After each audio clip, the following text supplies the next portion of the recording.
প্রবাস থেকে কালো জাদু তন্ত্রমন্ত্র এসকে চ্যানেলটি এই মুহূর্তে যারা দেখছেন সকলকে জানাই আন্তরিক প্রীতি ও শুভেচ্ছা, আন্তরিক ভালোবাসা, আন্তরিক অভিনন্দন।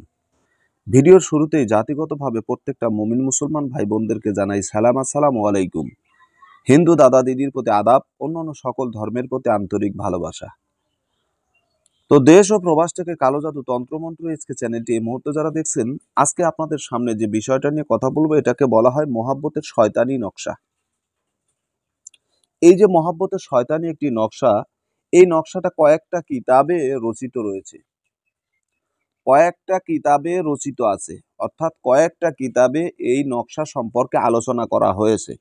অর্থাৎ এই আলোচনার মাধ্যমে এটাই প্রমাণিত হয় যে নকশাটা কার্যকারী এবং শক্তিশালী। 1 ঘন্টায় প্রেমিক প্রেমিকাকে হাজির করুন।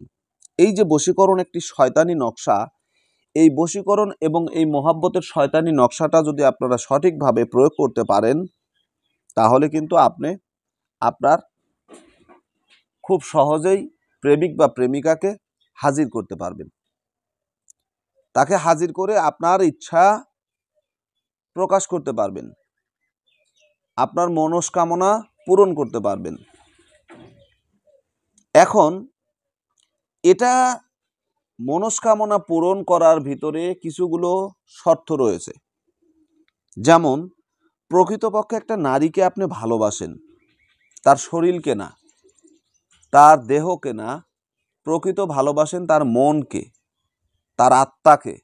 ভালোবাসার সম্পর্ক হয় আত্মা থেকে, অন্তর থেকে, অন্তরের অন্তঃস্থল থেকে ভালোবাসা হয়। কিন্তু আপনি যদি মনে করেন যে আমি তার শরীরটাকে ভালোবাসি, সে তো দেখতে মাশাআল্লাহ অনেক সুন্দর এবং সব কিছুই মাশাআল্লাহ, তো এটা হবে আপনার জন্য জিনা করা।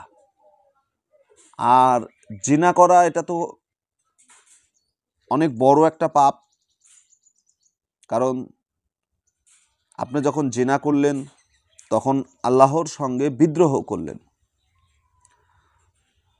আল্লাহর আইনকে অস্বীকার করলেন। এখন এটা না করে প্রকৃতপক্ষে যদি আপনি সহি সালামতে যদি ভালোবাসার মানুষকে বিবাহ করতে চান, বিবাহ বন্ধনে যদি আবদ্ধ হতে চান, তাহলে এই আমলটা খুব সহজে আপনি করতে পারবেন। এখন আসুন এই আমলটা কিভাবে করলে আপনি সঠিক ফলাফল পাবেন আপনাদেরকে জানতে হবে। তো এই বিষয়ে জানার জন্য পরিপূর্ণ ভিডিওটা আপনাকে মনোযোগ সহকারে দেখতে হবে। আমি নিয়মটা আপনাদেরকে দেখাচ্ছি। প্রথম, এই আমলটি একটি উর্দু হাতে লেখা কিতাব থেকে সংগ্রহ করা হয়েছে। এটি মহাব্বতের একটি শয়তানি নকশা। শয়তানি হলেও ইমানের কোনো সমস্যা হবে না, তবে নাজায়েজ উদ্দেশ্যে এই আমল করবে না। আমলের নিয়ম, আমল করার নিয়ম: যে কোনো জবহ করা হালাল বস্তু জন্তুর হাড় নেবে, সেই হাড়ের উপরে মার্কার কলম দিয়া উপরে নকশাটি লিখবে। এটা গরুর হাড়ের উপরে লিখবেন, কারণ গরুর হাড়গুলো অনেক বড় বড় পাওয়া যায়। নকশাটির নিচে আলা হুব্বে, মেহবুবের নাম, ছেলে হলে আর মেয়ে হলে বিনতে, তার মায়ের নাম, আলা হুব্বে, আপনার নাম, ছেলে হলে বিন আর মেয়ে হলে বিনতে, আপনার মায়ের নাম লিখবেন। আচ্ছা, নাম যেন যে কোনো ভাষায় আপনি লিখতে পারবেন, যে কোনো ভাষায় নামগুলো লিখতে পারবেন, ঠিক আছে, সমস্যা নেই।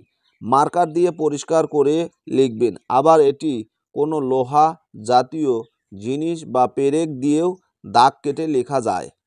লেখার পর এটি যে কোনো কবরের পাশে দাফন করে দিবেন, কবরের ভিতরে নয়, অথবা এটি বিরান প্রান্তরে একটি নির্জন স্থানে, যেখানে মানুষ যাতায়াত নেই, এমন স্থানে দাফন করে দিবেন।